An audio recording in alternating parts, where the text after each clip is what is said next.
اعوذ باللہ من الشیطان الرجیم بسم اللہ الرحمن الرحیم ان اللہ وملائکتہ یصلون علی النبی یا ایہا الذین آمنوا صلوا علیہ وسلموا تسلیما اللہم صلی علی سیدنا و نبینا و شفیعنا و مولانا محمد وعلی آل محمد وبارک وسلم۔ محترم خواتین و حضرات، السلام علیکم۔ پیام صبح کے ساتھ ایک بار پھر حاضر میں ہوں آپ کا میزبان انیق احمد۔ خواتین و حضرات، جمعہ اور ہفتہ 2 دن سوال و جواب کے لیے ہم نے پیام صبح میں مخصوص کر رکھے ہیں۔ پیر، منگل، بدھ اور جمعرات، ان 4 دنوں میں قرآن کریم کی مختلف آیات پر گفتگو فرماتے ہیں۔ ہمارے ملک کے جید علماء اور قرآنی علم ہم تک منتقل کرتے ہیں، ہمیں بتاتے ہیں کہ قرآن کریم کی یہ آیات آج ہم سے کیا مخاطبت اور کیا کیا تقاضے کرتی ہیں۔ ہمارے معزز علماء شان نزول سے لے کر لمحہ موجود تک گفتگو فرماتے ہیں، ایک ایک آیت پر، آیت کے ایک ایک لفظ پر۔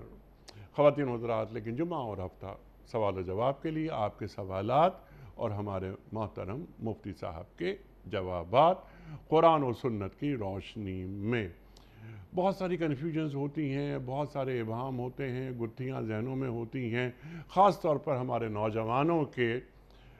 جب انہیں سوالوں کا حل یا جواب انہیں نہیں مل پاتا تو وہ ان کی کنفیوژن بڑھتی رہتی ہے۔ لیکن ہم بلاتے ہیں اپنے ایک ایسے مہمان کو کہ جو ایسٹ اور ویسٹ دونوں کو جانتا ہو، آج کے مسائل یعنی جدید اور قدیم مسائل پر گہری نگاہ رکھتا ہو، اور ہمارا معزز مہمان آج کے مسائل کا حل قرآن و سیرت کی روشنی میں عطا کرتا ہو۔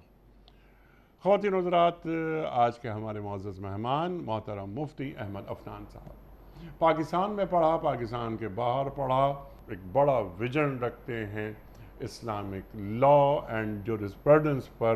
آپ نے بہت کام کیا ہے، الحمدللہ کہ امت میں ایسی شخصیات آج بھی موجود ہیں۔ خواتین و حضرات، مفتی احمد عفنان صاحب فارغ التحصیل ہیں جامعۃ الرشید سے۔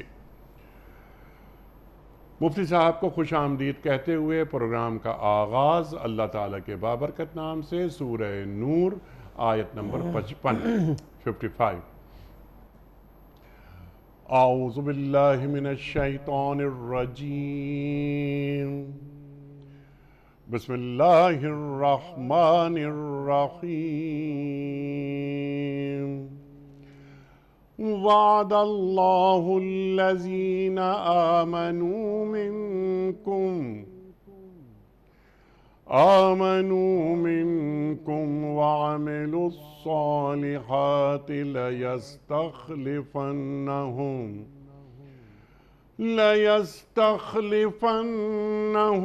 فِي الْأَرْضِ كَمَا اسْتَخْلَفَ الَّذِينَ مِنْ قَبْلِهِمْ وَلَيُمَكِّنَنَّ لَهُمْ دِينَهُمُ الَّذِي ارْتَضَىٰ لَهُمْ وَلَيُبَدِّلَنَّهُمْ مِنْ بَعْدِ خَوْفِهِمْ أَمْنًا يَعْبُدُونَنِي لَا يُشْرِكُونَ بِي شَيْئًا وَمَنْ كَفَرَ بَعْدَ ذَلِكَ فَأُولَئِكَ هُمُ الْفَاسِقُونَ۔ صدق اللہ العظیم۔ اللہ نے وعدہ فرمایا ہے تم میں سے ان لوگوں کے ساتھ جو ایمان لائیں اور نیک عمل کریں کہ وہ ان کو اسی طرح زمین میں خلیفہ بنائے گا جس طرح ان سے پہلے گزرے ہوئے لوگوں کو بنا چکا ہے۔ ان کے لیے ان کے اس دین کو مضبوط بنیادوں پر قائم کر دے گا جسے اللہ نے ان کے حق میں پسند کیا ہے، اور ان کی حالت خوف کو امن سے بدل دے گا۔ پس وہ میری بندگی کریں اور میرے ساتھ کسی کو شریک نہ کریں، اور جو اس کے بعد کفر کرے تو ایسے ہی لوگ فاسق ہیں۔ خواتین و حضرات، محترم مفتی احمد عفنان صاحب کی خدمت میں پہلا سوال ارشاد صاحب کا۔ اب یہ بڑا اہم سوال، مفتی صاحب ارشاد صاحب پوچھ رہے ہیں کہ شریعت کے وہ باریک احکام جو عام مسلمانوں کے علم میں نہ ہونے کی وجہ سے پورے نہیں ہو پاتے، کیا ان احکام کو چھوڑنے کی وجہ سے گناہ ہوگا یا اس سے کیسے بچا جا سکتا ہے؟ بسم اللہ الرحمن الرحیم والصلاة والسلام علی نبینا محمد وآلہ وصحبہ اجمعین سبحانک لا علم لنا الا ما علمتنا انک انت العلیم الحکیم۔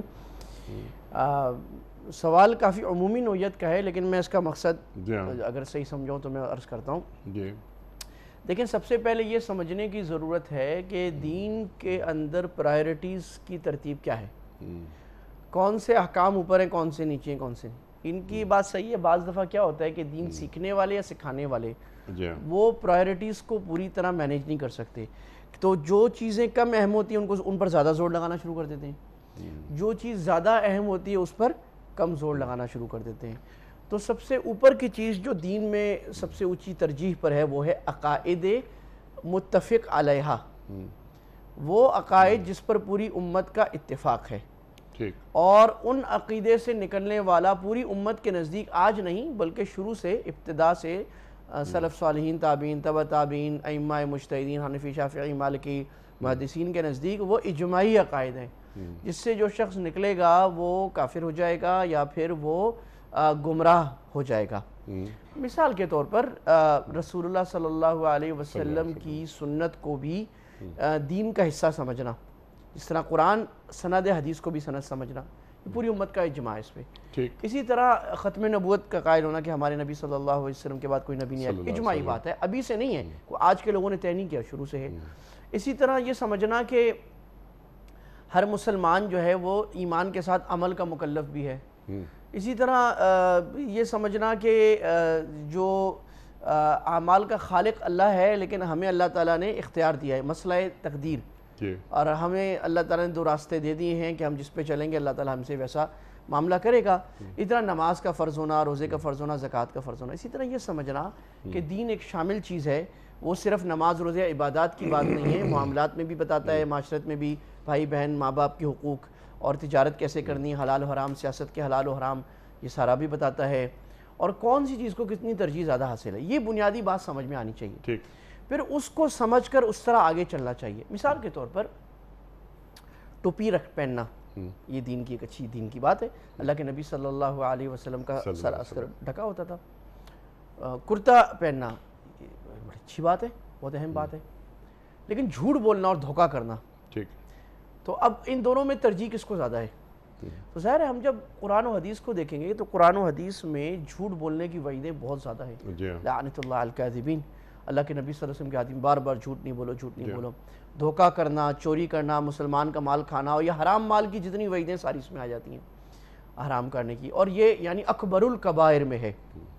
دوسری طرف اگر ایک آدمی نے، اب ایک آدمی جھوٹ بول رہا ہے، دھوکہ کر رہا ہے، اس کے ساتھ جو معاملہ ہے وہ اور طرح ہوگا، سخت ہوگا، اس گناہ کی سختی بیان کی جائے گی، اس پر بیان زیادہ کیا جائے گا، سمجھایا زیادہ جائے گا، اگر کوئی آدمی عادی ہے تو اس کے خلاف بائیکاٹ ویسا کیا جائے گا۔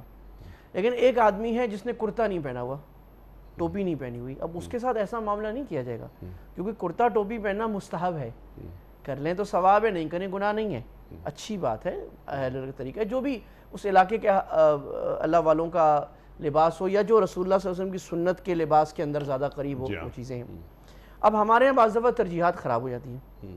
اسی طرح ایک خاتون آتی ہے، اب وہ خاتون جو ہے اس نے حجاب نہیں کیا ہوا، تو آپ پہلے ان کو حجاب کا کہیں گے کہ بھئی آپ جسم ڈھانپیں، اپنا بال وال ڈھانپیں، یہ ضروری ہے خاتون پر، قرآن سے ثابت ہے۔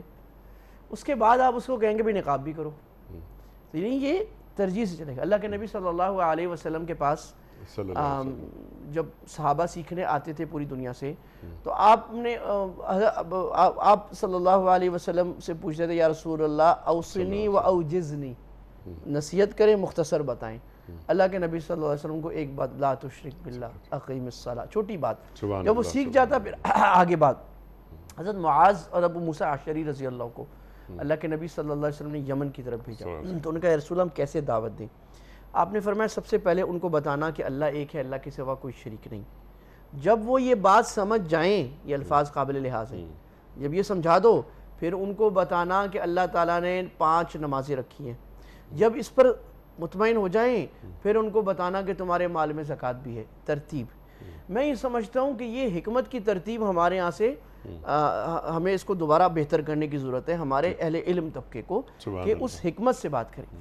پھر یہ جو صاحب کہہ رہے ہیں ان کو جو شکایت قسم کی لگ رہی ہے کہ یہ بعض دفعہ ممبر سے یا محراب سے یا کوئی داعی بتانے والا چھوٹی چھوٹی چیزوں پہ زیادہ بتا رہا ہوتا ہے، بھئی یہ ذکر کر لو، ایسے یہ وظیفہ پڑھ لو، ہیں جی کرتا اتنا لمبا کر لو، اور یہ دعا زیادہ پڑھ لو۔ وہ اچھی بات ہے، انکار نہیں ہے، لیکن یہ دعائیں اضافی پڑھنا مستحب ہے، سنت ہے، یہ کوئی لازمی دین کا نہیں ہے۔ لیکن جو عقائد معاملات ہمارا معاشرہ اس وقت پورا دھوکہ جھوٹ کا معاملہ ہے، بدامانتی زیادہ ہے، نماز چھوڑنا زیادہ بڑا گناہ ہے، زکوٰۃ چھوڑنا زیادہ بڑا ہے، کسی مسلمان یا کسی انسان کی عیب جوئی کرنا، اس کے حق کو مارنا زیادہ بڑا گناہ ہے، قوم کے اس کو پورے ایک نظم کو متاثر کرنا، حکمران اگر رعایا کی پر ظلم کرے اور رعایا حکومت کے قوانین کو نہ مانے، رول توڑے، یہ گناہ کبیرہ ہے۔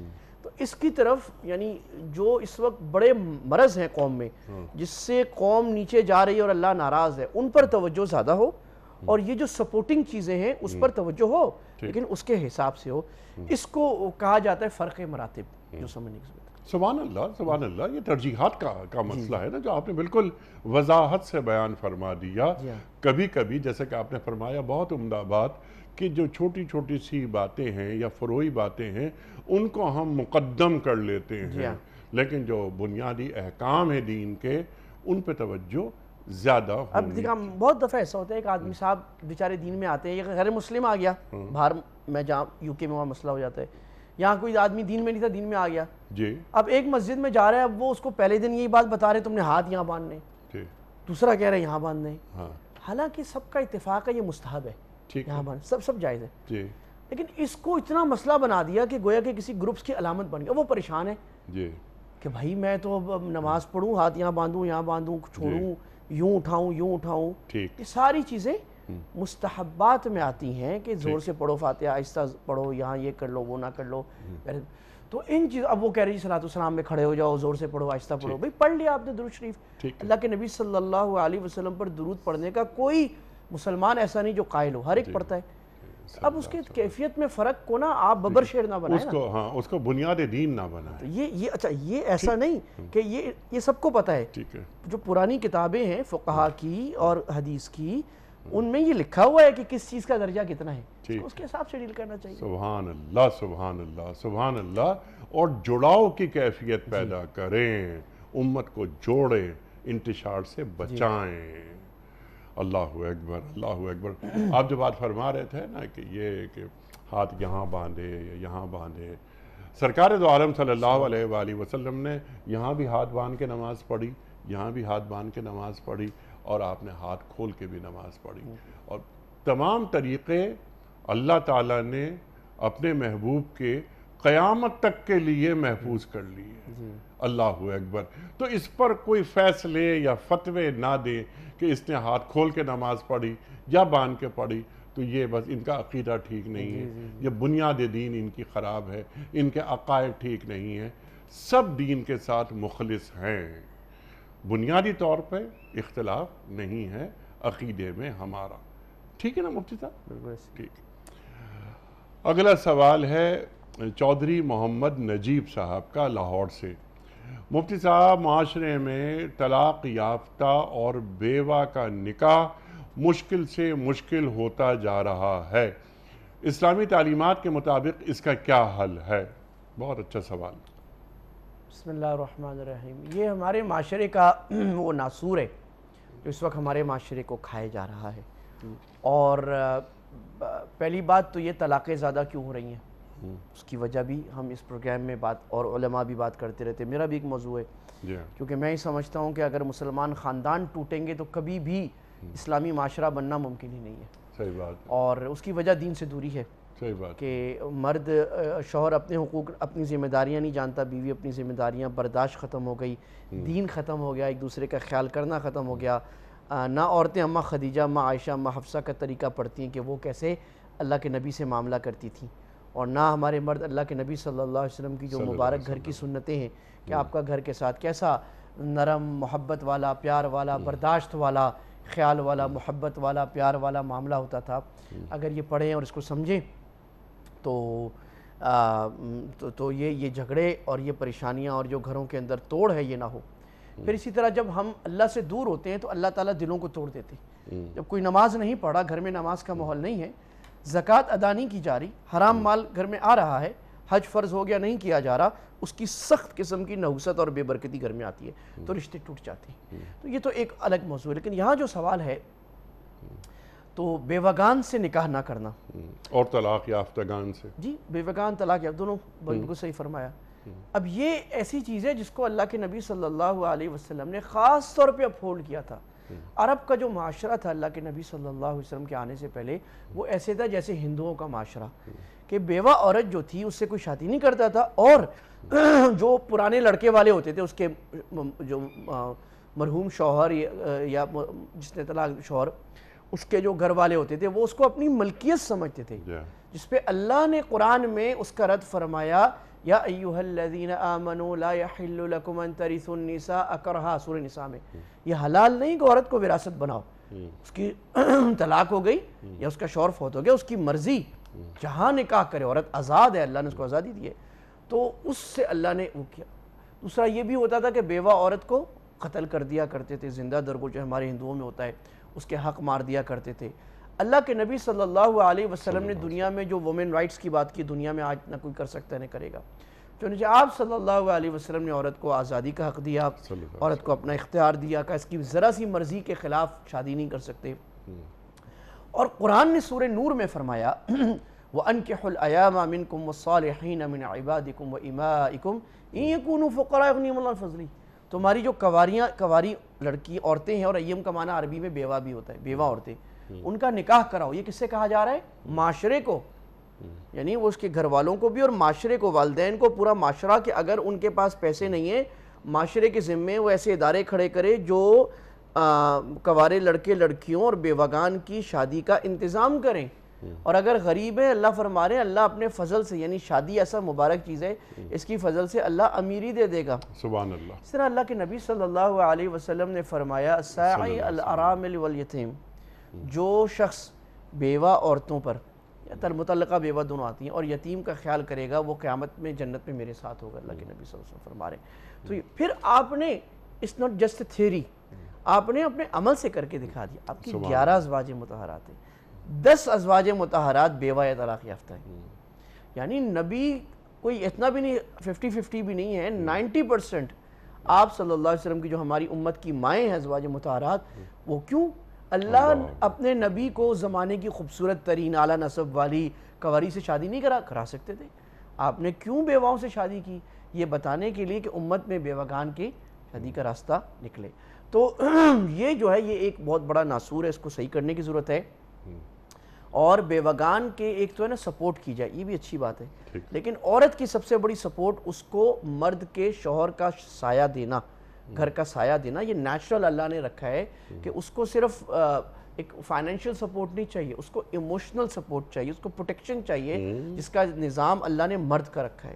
جب رات کو میاں بیوی ملتے ہیں آپس میں تو محبت کی باتیں کرنا، سارا دن ڈسکس کرنا، ریلیو ہو جانا، اپنی پریشانیاں ڈسکس کر لینا، یہ اتنی بڑی چیز ہے جو معاشرے کو بالکل پرسکون کر دیتی ہے. پھر وہ تو ہمیشہ کے لیے اس کی کفالت میں آ گئی نا بیوہ، اور وہ اس نے اس مرد کا گھر سنبھال لیا. تو یہ اللہ تعالیٰ نے ایک نیچرل سسٹم رکھا ہے جس کو ہمارے معاشرے کو زندہ کرنے کی ضرورت ہے. ہمارے ہندوستان میں ایک بڑے بزرگ تھے، انہوں نے ارادہ کیا کہ اس برائی پر بات کریں کہ لوگوں کو ترغیب نے اپنے بیان میں کہ آپ بیوگان سے نکاح کریں، حضرت گنگوہی رحمہ اللہ وسلم. تو ان کو خیال ہوا کہ میرے خاندان میں تو اس کی مثال ہے نہیں. اب آپ دیکھیں ہمارے بزرگوں کا طریقہ، بڑوں کا، پرانے، کہ جس چیز پر میں عمل نہیں کر رہا اس کی دعوت کیسے دے دوں. اللہ اکبر. تو اپنے خالہ کو ڈھونڈا، خالہ کی عمر بھی بڑی ہو گئی تھی، وہ بیوہ تھی، اور ایک رشتہ ڈھونڈ لیا، کہا خالہ آپ کا میں نکاح کرانا چاہتا ہوں فلاں، خالہ نے کہا بھی مجھے ضرورت تو ہے نہیں، کہا نہیں مجھے یہ اسٹیبلش کرنا ہے کہ میرے گھر سے مثال ہو تو میں بیان، اسے تک میں بیان نہیں کروں گا۔ اللہ ان خالہ کی شادی کرائی کسی اور صاحب سے اور پھر جا کر بیان کیا اس موضوع پر۔ تو یہ اس وقت، اور خوشخبری یہ ہے اگر کوئی اس زمانے میں متعلقہ بیوہ سے شادی کرے گا، اللہ کے نبی صلی اللہ علیہ وسلم کی حدیث کے مطابق اس کو 1 نہیں 2 نہیں 10 نہیں 100 شہیدوں کا ثواب ملے گا۔ ایک شہید کا کیا مقام ہے، اولیاء سے اوپر مقام شہید کا ہے۔ تو آپ صلی اللہ علیہ وسلم نے فرمایا کہ من احیا سنتی عند فساد امتی فلہ اجر 100 شہید، جو میری سنت کو زندہ کرے گا فساد کے وقت، یعنی جب سنت مر گئی ہے تو اس کو 100 شہیدوں کا ثواب ملے گا۔ اور بات اصل میں یہ ہے کہ وہ 100 دفعہ شہید ہوگا، معاشرہ برا بھلا کہے گا، لوگ تانے لگائیں گے، مذاق اڑائیں گے، لیکن اگر وہ برداشت کر جائے گا تو اللہ کے نبی کے ساتھ امید قیامت میں بہت قریب ہوگا انشاءاللہ۔ سبحان اللہ، سبحان اللہ۔ بیوگان اور یہ طلاق یافتہ خواتین جو معاشرے میں موجود ہوتی ہیں تو ان کی طرف توجہ ذرا کم ہوتی ہے کہ یہ طلاق یافتہ عورت ہے، اس سے کیا شادی کریں۔ تو طلاق یافتہ عورتوں کی جانب کیوں توجہ مرکوز نہیں ہوتی؟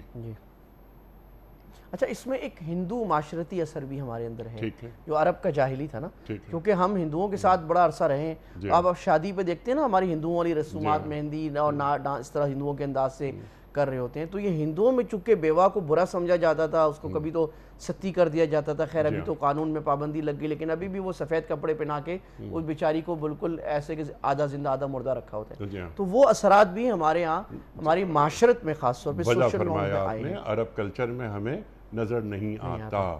تو یہ ہمارے پاس جو علاقائی مسائل ہیں، بر صغیر کے مسائل، تو کلچر کو دین پر مقدم نہ رکھا جائے۔ بالکل۔ ایک طلاق یافتہ عورت، مسلمان عورت ہمارے معاشرے میں رہ رہی ہے، تو جو باتیں آپ نے فرمائی بہت اہم بات فرمائی۔ کیا اس طلاق یافتہ عورت کو پروٹیکشن کی ضرورت نہیں ہے؟ کیا اسے آپ پبلک پراپرٹی بنانا چاہتے ہیں؟ ایسا نہیں، اور یہ ایسی پاکیزہ معاشرہ رکھیں۔ بہت اہم، اور میں تو چاہوں گا آپ بھی اور میں بھی جو ہمارے سننے والے ہیں، میں آپ کو مخاطب کر کے آپ لیں، آپ میں سے کوئی ایک آدمی بھی یہ کام کرے گا، اللہ کی قسم ہزاروں نفل ہزاروں صدقے زیادہ ثواب ملے گا۔ اتنا بڑا عمل ہے ایک معاشرتی برائی کو توڑ کر سنت کو زندہ کرنا۔ اللہ اکبر، اللہ اکبر۔ ڈاکٹر شافعہ سلام، یہ سوال بھی بہت اہم ہے اور اللہ کا شکر ہے کہ آپ تشریف فرما ہیں، یعنی میں ویژن کے حوالے سے بات کر رہا ہوں کہ آپ جیسے ایجوکیٹڈ لوگ موجود ہیں الحمدللہ۔ ڈاکٹر صاحبہ فرماتی ہیں کہ مفتی صاحب، جمہوریت کا اسلام میں کیا تصور ہے؟ کیا اسلام میں جمہوری سیاسی نظام کی گنجائش ہے؟ بڑا لمبا سوال ہے یہ تو۔ جی لمبا سوال۔ اس کو تو ہم پوری کلاس میں پڑھاتے ہیں، تقریباً 3 مہینے میں کم سے کم، یا 2-2.5 مہینے تو لگ جاتے ہیں اسلام اور جمہوریت، یعنی اس پولیٹیکل اسلام۔ لیکن اس کو کوشش کرتے ہیں کہ ایک عام ہمارے جو سننے والے ہیں ان کے لیے ایک عام زبان میں عرض کیا جائے۔ اچھا، اس کو جو میری ایک عادت بزرگوں نے بنائی، ذرا فاؤنڈیشن سے لے کے چلتے ہیں، مسئلہ کیا ہے۔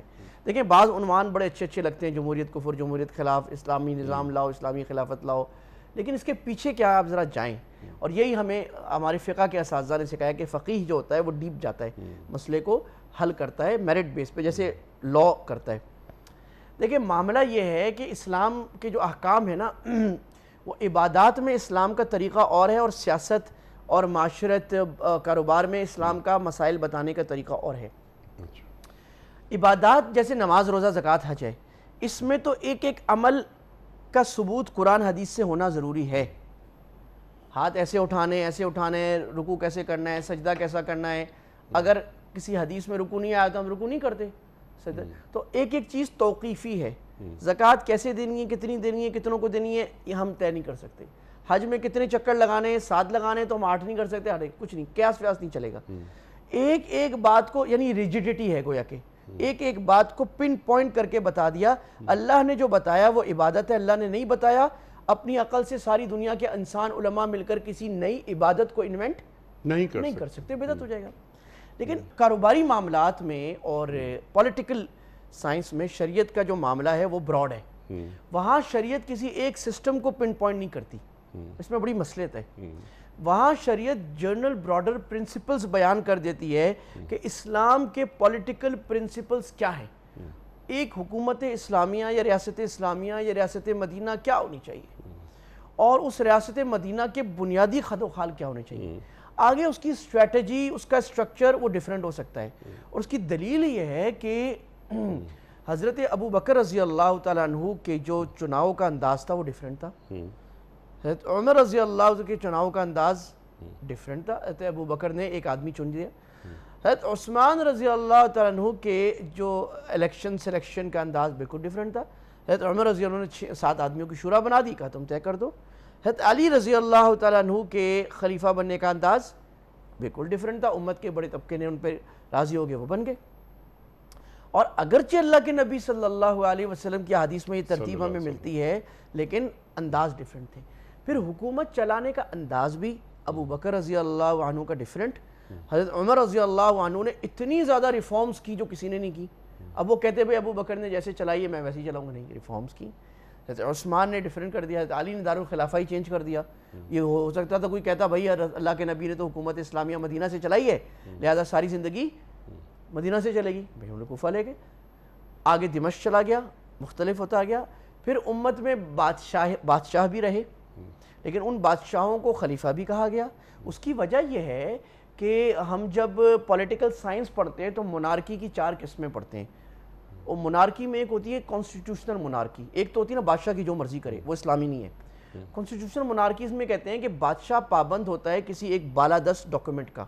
تو اسلام میں چاہے امویین تھے، چاہے عباسیین تھے، چاہے عثمانیین تھے، یہ سارے پابند تھے شریعت کے اور قرآن حدیث کے. بادشاہ تھے لیکن یہ ٹھیک ہے مخالفت بھی کرتے تھے، ظلم بھی، لیکن پابند تھے، سب کو پتا تھا. تو اس لیے ہم اس بادشاہت کو بھی اسلامی حکومت کہتے ہیں. صلاح الدین ایوبی رحمہ اللہ تعالیٰ آئے، انہوں نے ایک نیا نظام امارت قائم کر دی. خلافت کا لقب ہی ختم کر دیا. امیر اس کو بھی سب نے، آج تک دنیا اس کو بھی امارت اسلامیہ مانتی. پھر صلاح الدین ایوبی کے طریقہ، عباسیوں کا طریقہ، عثمانی آئے، انہوں نے بڑی ریفارمز کی، چیزوں کو سٹرکچر کیا، ایڈمنسٹریشن اچھی کی، مغلوں نے اور طرح کیا. تو میں یہ عرض کر رہا ہوں کہ جب تک براڈر پرنسپل شریعت کے صحیح ہوں اور نیچے کوئی بھی نظام ہو جائے، بادشاہ ہو جائے، وہ الیکشن ہو، وہ سلیکشن ہو، وہ ایون ڈکٹیٹرشپ ہو، اگر وہ اسلام کے پابند ہے اس کو ہم غیر اسلامی حکومت نہیں کہہ سکتے. اب یہ اور بات ہے کوئی زیادہ اسلامی ہے، کوئی کم اسلامی ہے، ایسے ڈیموکریٹک ہے. اب بعض کنٹریاں اس کی ہر سال ایک انڈیکیٹر آتا ہے کہ which country is more democratic, کس میں ڈیموکریٹک رائٹ زیادہ ہیں. لیکن بیسکلی ہم اس میں کہیں گے اس میں آتا ہے. اچھا اب آ جائیے وہ اصول کیا ہیں. وہ اصول یہ ہیں، اس سے پہلے ایک چھوٹا سا سوال، پھر یہ اصول پہ چلیں گے کیونکہ یہ ایک بڑا سبجیکٹ ہے. آپ نے بات فرمائی کہ آمرانہ نظام، ڈکٹیٹرشپ، وہ بھی قبول ہے بشرطے کہ وہ اصول وہ فلفل ہو رہے ہوں. یعنی والذین مکناہم فی الارض اقاموا الصلاۃ وآتوا الزکاۃ وامروا بالمعروف ونہوا عن المنکر وغیرہ وغیرہ. قرآن کریم میں پھر احادیث میں بہت سارے اصول دے دیے گئے ہیں. لیکن صرف ایک چھوٹا سا سوال آپ کی خدمت میں، یہ بادشاہت جس کی آپ نے اجازت دی ہے، آمریت جس کی آپ نے اجازت دی، کیا مزاج رسول کریم صلی اللہ علیہ وآلہ وسلم سے قریب تر ہیں؟ اور دین نام ہی مزاج رسول کا ہے صلی اللہ علیہ وسلم. بڑا آپ نے ٹھیک سوال کیا ہے، میں اس پہ آنا چاہتا تھا لیکن یہ سوال سب سے بڑا آئے گا. دیکھیں بات یہ 2 باتیں ہیں. ایک چیز ہوتی ہے کسی چیز کا آئیڈیل راستہ. مثال کے طور پہ ایک آدمی نماز پڑھے اور وہ نماز کے فرائض پورے کر لے، سنت نہ کرے. ہم کہیں نماز تو تمہاری ہوگی، سنت کے خلاف ہو گئی، غلط ہو گئی تمہاری. حج کر لیا، عمرہ کر لیا، لیکن بھاگ دوڑ کے کر لیا، بس فرض پورا کر لیا. عرفات چلا گیا، احرام باندھ لیا اور جا کر جو ہے نا طواف زیارت کر کے آ گیا. ہم نے کہا تم پہ دم بھی پڑ گئے، یہ بھی ہو گیا، حج تمہارا فرض ادا ہو گیا، تم نے کام غلط کیا. اسی طرح اس کا ایک ہائر اینڈ ہے، ایک لوور اینڈ ہے. مطلب میرا یہ ہے کہ کون سی وہ لوور اینڈ ہوگا کسی پولیٹیکل گورنمنٹ کا جس کو آپ کہیں گے اس کے بعد وہ حکومت اسلامی نہیں ہے، لوگ بغاوت کر سکتے ہیں، لوگ کہہ سکتے ہیں اسلامی ہے ہی نہیں. اور ہائر اینڈ تو وہ ہے جو رسول اللہ صلی اللہ علیہ وسلم کا اور خیر القرون اور بلکہ خلفائے راشدین کا جو مزاج تھا وہ تو ہائر اینڈ تھا. اس مزاج میں بادشاہت بمعنی جس کو ہم منارکی کہتے ہیں کہ بادشاہ سارا کچھ، وہ بالکل خلاف ہے. اس مزاج میں آمریت سب سے خراب چیز ہے. ٹھیک ہے. اور یہ بات بھی طے ہے کہ آمریت سے کوئی نظام اچھا نہیں بن سکتا. کبھی بھی کوئی اچھا ڈیولپمنٹ نہیں ہوگی، کوئی بڑا نہیں ہوگا، بس ایک گزارا ہے۔ وہ صرف یہ بتانے کے لیے لوگوں کو کہ اللہ کے نبی صلی اللہ علیہ وسلم کی 100 حدیثیں ہیں جس میں آپ نے حکمران کے خلاف تلوار اٹھانے سے منع کیا، بس یہاں پر ہے کہ بھائی یہ چلو مسلمان تو ہے نا، عامر ہے، جابر ہے، ڈکٹیٹر ہے، مسلمان تو ہے، تم لوگ اپنے آئینی دائرے کار میں یہ کوشش کرو کہ اچھی حکومت آ جائے، ٹھیک ہے، پروٹیسٹ بھی کرو، اس کے خلاف لکھو بھی، اس کے خلاف بولو بھی، لیکن تلوار نہیں اٹھاؤ، یہ فرق ہے صرف۔ اچھا آئیڈیل کون سے، اس پہ ہم اصولوں پہ آتے ہیں۔ اب اصولوں سے سمجھ میں آ جائے گی آئیڈیل کیا ہے۔ پہلا اصل ہے کہ وہ جو بھی ہو وہ قرآن و سنت اور شریعت کے تابع ہو، وہ یہ اقرار کرے ریٹن یا کسی بھی طرح ایک ڈاکومنٹ میں کہ میں چاہے ڈیموکریٹک صدر ہوں، میں پریزیڈنٹ ہوں، میں چانسلر ہوں، مختلف نام ہے نا، میں امیر ہوں، میں تابع ہوں قرآن و سنت اور شریعت کی جو علماء بتائیں، میں کچھ جیسے کہیں گے میں میری پارلیمنٹ، میری شورا، میرے وزیر، ہم اس کے پابند ہیں۔ اور شریعت سے مراد کوئی ایک فقہ نہیں ہے، فقہ حنفی، شافعی، مالکی، بلکہ جرنل فقہ، جرنل شریعت جس میں حنفی، شافعی، مالکی سب آ جاتے ہیں۔ تو کوئی حنفی کی مخالفت کرے اس کو آپ یہ نہیں کہہ سکتے آپ شریعت کی مخالفت کریں، کوئی حنبلی کی مخالفت کرے آپ یہ نہیں کہہ سکتے، یہ سارے ان سارے پوری امت کے جو کلیکٹیو وزڈم ہے اس کو ہم شریعت کہتے ہیں فقہ میں، اس کے تابع ہو۔ اب وہ عمل کتنا کر رہا ہے دوسری بات ہے، وہ یہ اقرار کر رہا ہے بار بار کہ میں تابع ہوں، اپنا سر جھکاؤں گا، میں جتنی لیجسلیشن کروں گا وہ اس کے نیچے نیچے کروں گا، کوئی لیجسلیشن ایسا نہیں کروں گا جو شریعت یا قرآن و حدیث سے کانٹرڈکٹری ہے۔ نمبر 2 شورا، کسی نہ کسی پیمانے پہ شورا ہونی ضروری ہے، شورا کے بغیر اسلامی حکومت نہیں ہے۔ وَأَمْرُهُمْ شُورَى بَيْنَهُمْ، اب شورا یہ بھی ہو سکتی ہے کہ شورا بائنڈنگ ہو، اور یہ بھی ہو سکتی ہے جیسے دنیا کا پریزیڈنشل سسٹم ہے جو امریکہ میں ہے کہ شورا جو ہے، جو پریزیڈنٹ کی کیبنٹ ہے وہ بائنڈنگ نہیں ہوتی اس کی اوپینین پریزیڈنٹ پہ، کانگریس کا ہوتا ہے لیکن اس کا نہیں ہوتا۔ تیسری چیز یہ ہے کہ وہ حکومت ایکٹیولی اس کی پابندی کرائے کہ میں اسلامی احکام نافذ کرنے کی کوشش کروں گا، یہ تیسری بات ہو گئی۔ چوتھی بات یہ ہو گئی کہ جو انتخاب کا طریقہ ہے وہ شریعت سے متصادم نہ ہو، کوئی بھی ہو سکتا ہے، میں نے بتا دیا صحابہ کے مختلف طریقے تھے، شریعت سے متصادم نہ ہو۔ یہ تو 4 ہو گئی کہ وہ حکمران مسلمان ہو، ہیڈ آف دا اسٹیٹ، اور وہ مسلمان ہونے کے بعد پابندی کرے اس بات کی کہ بھئی میں بات مانوں گا، شورا ہو اس کی، اور وہ عدل کو قائم رکھنے کا وہ کرے۔ اس کے بعد اب کون سے طریقہ بہتر ہے، تو یہ ابن خلدون رحمہ اللہ اور جتنے اسلام پر لکھنے والے لوگ ہیں تہذیب پر، انہوں نے لکھا ہے کہ کوئی ایک نظام پہ ریجڈ نہیں ہونا چاہیے، کیونکہ جیسے جیسے ہیومن ڈیولپ ہوتے ہیں مختلف نظام آتے ہیں، تو اس زمانے میں ہیومنز نے جس نظام کو ڈیولپ کیا اس میں ڈیموکریسی ایک بہت زبردست نظام ہے، اور ہم دیکھ رہے ہیں کہ پوری دنیا میں جہاں کہ ڈیموکریسی اپنی اصل روح کے ساتھ ہے وہ بڑا زبردست چل رہی ہے۔ اب ایک مسئلہ تھا، ڈیموکریسی میں 1-2 باتیں ایسی ہیں جو اسلام کے خلاف ہیں، تو اگر کوئی مسلمان ریاست ان چیزوں کو نکال کر ایک اسلامی جمہوریت لے آئے تو وہ قابل قبول ہے کہ نہیں ہے۔ مثال کے طور پہ ڈیموکریسی میں لکھا ہے rule by the people, for the people, to the people, تو اب جو یعنی کہ عوام کی خواہشات کو مانا جائے گا، تو اسلامی جمہوریت یہ کہے گی کہ عوام کی خواہشات کو مانا جائے گا جب تک کہ وہ شریعت کے خلاف نہ ہو، شریعت کے خلاف ہو تو نہیں مانیں گے ہم، یہ لکھا ہوا ہے پاکستان کے آئین میں، کانسٹیٹیوشن نمبر 2 میں لکھا ہے، پورے اسلامی باب کے آئین میں لکھا ہے، 113 میں لکھا ہے، نیچے آپ کی جا کے 200 آپ کی فیڈرل شریعت کوڈ میں آ جاتا ہے، نیچے پورا پاکستان کا آئین بھرا پڑا ہے اور قوانین میں بھی سارا آیا ہوا ہے۔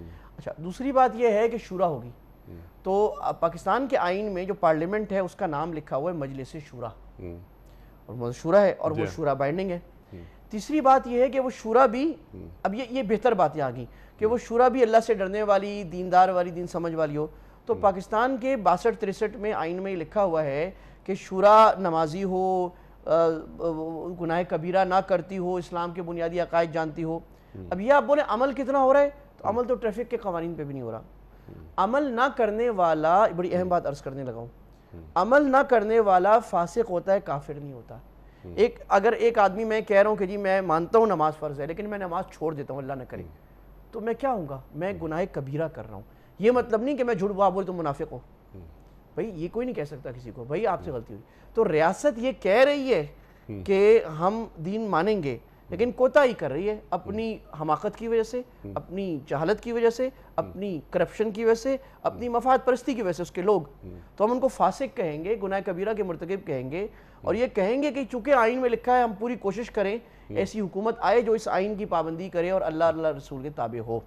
تو یہ پارلیمنٹ کا نظام بھی، پھر عدل انصاف کا نظام بھی چل رہا ہے، پھر اس میں چیک اینڈ بیلنس کا نظام بڑا زبردست ہے، اگرچہ ابھی آپ کے پاکستان میں اس کو آگے پیچھے کرنے کی پوری زور لگایا جا رہا ہے کہ ایک آدمی کے ہاتھ میں آ جائے، ورنہ چیک اینڈ بیلنس کا نظام یہ تھا کہ جوڈیشری آزاد ہو، پارلیمنٹ آزاد ہو، ایگزیکٹو آزاد ہو، اور تینوں ایک دوسرے پر چیک بیلنس رکھیں کہ ایک غلط کرے تو دوسرا برے تھے۔ لیکن اس کو کوئی اگر ایک ہیجمونک پاور آ جاتی ہے ہماری طرح کے ملکوں میں، تو دنیا کے جو سیکنڈ تھرڈ گریڈ میں مسئلہ یہ آتا ہے جو نیچے، تو وہ کیا کرتے ہیں کہ طاقت کا محور ایک آدمی اپنے ہاتھ میں لینا چاہتا ہے، جب وہ لیتا ہے تو برباد کرتا ہے۔ وہ عامرانہ انداز ہوا جو دین کو قبول نہیں ہے۔ مفتی صاحب، ون مین ون ووٹ جو جمہوریت کا یعنی ایک بنیاد ہے، تو اس کو دین کی جو روح ہے اس سے کہیں متصادم تو نہیں؟ دیکھیں یہ دین کے مزاج کے مطابق، وَشَاوِرْهُمْ فِي الْأَمْرِ، وہ اور وَأَمْرُهُمْ شُورَىٰ بَيْنَهُمْ، جو قرآن کریم میں 2 جگہ یہ بات فرمائی گئی ہے، اس کی روشنی میں میں نے یہ سوال رکھا آپ کی خدمت میں۔ سر آپ نے بڑا ڈیپ سوال رکھا ہے پولیٹیکل سائنس کا، اور جس کو میں عرض کروں کانسٹیٹیوشنل لا کا، جو میرے ایریاز ہے خاص طور پہ، میں پڑھا رہا ہوں، میں 4 سال سے پولیٹکس پڑھاتا ہوں، اسلامک پولیٹکس۔ معاملہ یہ ہے کہ بالکل صحیح نہیں، اور یہ میں ریفرنس دوں مفتی تقی عثمانی صاحب جو ہمارے ایک بڑا نام ہے پاکستان کی، ان کی کتاب ہے اسلام اور سیاسی نظریات، وہ کتاب دنیا میں اس وقت اتھارٹی مانی جا رہی ہے اسلامک پولیٹکس کی۔ انہوں نے یہ بات لکھی ہے کہ یہ موافق نہیں اسلام کے مزاج کے۔ اس کی وجہ یہ ہے کہ، لیکن موافق نہ ہونے کا مطلب یہ نہیں کفر ہے، میں اس پہ آتا ہوں۔ مطلب یہ ہے کہ جو شورا ہے وہ اہل حل و عقد کی ہے، ہما شما کی نہیں ہے۔ شورا کا مطلب یہ ہے کہ اسلام، ابن خلدون نے پھر آگے سب لوگوں کو ڈیٹیل لکھا کہ شورا میں لوگ کون سے ہونے چاہیے۔ شورا میں لوگ وہ ہونے چاہیے، نمبر 1 جو دیندار ہوں، دین کا علم رکھتے ہوں، سمجھتے ہوں، گناہ کبیرہ نہ کرتے ہوں۔ نمبر 2 عادل ہوں، یعنی عدل کا مطلب فسق کرنے والا، جھوٹ بولنے والا، دھوکہ چوری کرنے والا، منی لانڈرنگ کرنے والا، سوئس بینک میں پیسے رکھنے والا شورا کا رکن حکومت میں کہیں بھی نہیں آ سکتا۔ تیسری بات یہ ہے کہ وہ اسکلڈ ہوں، یعنی جو امور سلطنت ہے اس کو سمجھتے ہوں۔ چوتھی بات ابن خلدون نے لکھی ہے وجاہت ہو، یعنی ان کا ایک سٹیٹس مرتبہ ہو، سمجھتے ہوں وہ چیزوں کو، ایسے آدمیوں کی شورا ہونی چاہیے۔ ٹھیک ہے، اب مفتی صاحب آپ کی اجازت سے، یقیناً یہ تو پارلیمنٹ کے ممبران کے لیے جو مطلوب خصوصیات ہیں، جو خوبیاں جو ان میں ہونی چاہیے، وہ آپ نے بیان فرمائی۔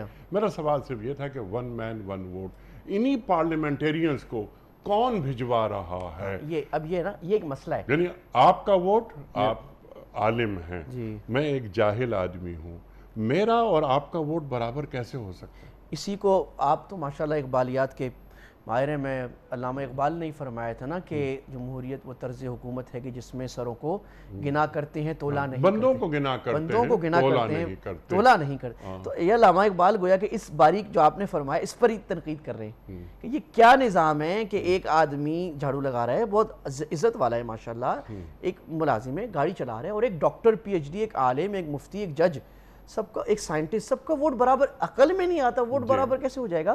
اس کی جو ویژن ہے، وہ جو امور سلطنت کو سمجھ رہا ہے، خرابیوں کو سمجھ رہا ہے، جس طرح وہ لوگوں کو تولتا ہے، وہ ایک عام آدمی میں بیچارے میں کیپیسٹی نہیں ہے۔ تو اب کیونکہ مفتی صاحب وقت کیونکہ ہمارا بڑا محدود رہتا ہے، یہ فرمائیے کہ جو آپ نے اپنی گفتگو کا آخری حصہ بیان فرمایا، اس میں جمہوریت کے جو مروجہ اصول ہیں ان کو آپ قبول نہیں کر رہے، لیکن آپ نے جو بات پہلے فرمائی تھی وہ یہ تھی کہ یہ بنیادی یہ لوازمات ہیں، مقاصد ہیں، اگر یہ پورے ہو رہے ہوں تو کوئی بھی نظام قابل قبول ہے، امارت کا نظام، جمہوریت۔ اور میں یہ سمجھتا ہوں، لیکن اس میں میرا سوال صرف آخری حصہ کہ کیا جمہوریت میں وہ خوبیاں پائی جاتی ہیں جو شریعت محمدی صلی اللہ علیہ وآلہ وسلم کو ریکوائرڈ ہیں؟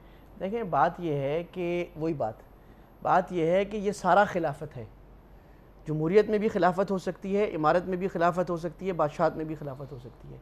بات یہ ہے کہ وہ چلانے والا نظام کتنا اچھا بنایا گیا قرآن و سنت اور عدل کے پابند، صرف قرآن عدل کے پابند کتنا بنایا گیا، اس کو رن کتنا اچھا کیا. ہو سکتا ہے کہ ایک جمہوریت بادشاہ سے زیادہ اچھی اور ہوتی ہے، ہو سکتا ہے ایک جمہوریت امارت سے زیادہ اچھی اور ہو سکتی ہے، اور میں یہ سمجھتا ہوں کہ اس زمانے میں جو اسلامی جمہوریت کا سٹرکچر ہے وہ ایسا سٹرکچر ہے کہ اگر اس کو سٹرکٹلی فالو کیا جائے تو اس زمانے کا وہ ایک بہترین سٹرکچر ہے جو پاکستان کا ہے. ٹھیک ہے، یعنی پاکستان میں جس طرح ون مین ون ووٹ ہے، جس طرح ہمارے ون مین ون ووٹ کو صحیح کیا جا سکتا ہے. اچھا لیکن وہ کیسے؟ دیکھیں اس کے مختلف ماڈلز بن سکتے ہیں کہ اس میں آپ ایک کو ویٹیج زیادہ دے دیں، پھر اوپر جا کے یعنی کچھ لوگ دیں، اور پھر جس طرح امریکہ میں ایک 2 پارلیمانی سسٹم ہے، اس ووٹ کے اوپر جو لوگ آئیں وہ ایسے سمجھدار لوگوں، وہ کام کے لوگوں کو بھیجیں.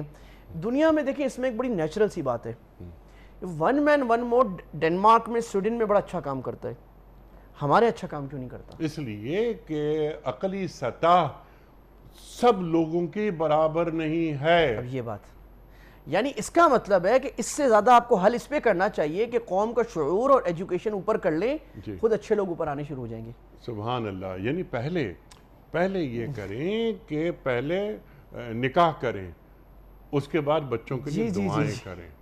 آپ نے جو بات کی نا، اب آپ نے یہ بہت اہم بات آپ نے بنائی کہ ایجوکیشن لیول پورے ملک کا کراچی سے خیبر تک ایک کر دیں. جی یا اسلامی ریاست کوئی بھی ہو اس میں ایک کر دیں. اس کے بعد جب سب برابر ہو گئے، اس وقت کتنے % لوگ میٹرک ہیں پاکستان میں؟ میں زیادہ یعنی میں پی ایچ ڈیز کی بات نہیں کر رہا. جب ان کا ذہنی سطح، ان کی استعداد برابر نہیں ہے مفتی صاحب، تو ان کا ووٹ کیسے برابر ہو سکتا ہے؟ وائس چانسلر بھی ایک ووٹ کا حقدار ہے، اور وائس چانسلر کا جو چپڑاسی ہے وہ بھی ایک ووٹ ڈال کے آ جاتا ہے. اور ہمارے وہ پارلیمنٹیرینز جن کے اندر روحانیت ہو، جن کے اندر خشیت خود، جو آپ نے بیان فرمایا، اور ہم بھی آئین میں لکھا ہے، میں کیا نہیں آئین میں تو یہ لکھا ہے، پریکٹیکلی کیا ہو رہا ہے بہت سخت قابل افسوس. جی، اور اس کا بالکل الٹ ہو رہا ہے. جی مفتی صاحب بہت تفصیلی آپ نے بات فرمائی، لیکن یہ کہ جمہوریت کو حلقہ مشرف با اسلام کیسے کیا جاتا ہے. اور آپ نے اقبال کا ذکر کیا، اقبال نے ایک لفظ استعمال کیا ہے، وہ ہے روحانی جمہوریت. اس پہ بات کریں گے انشاءاللہ.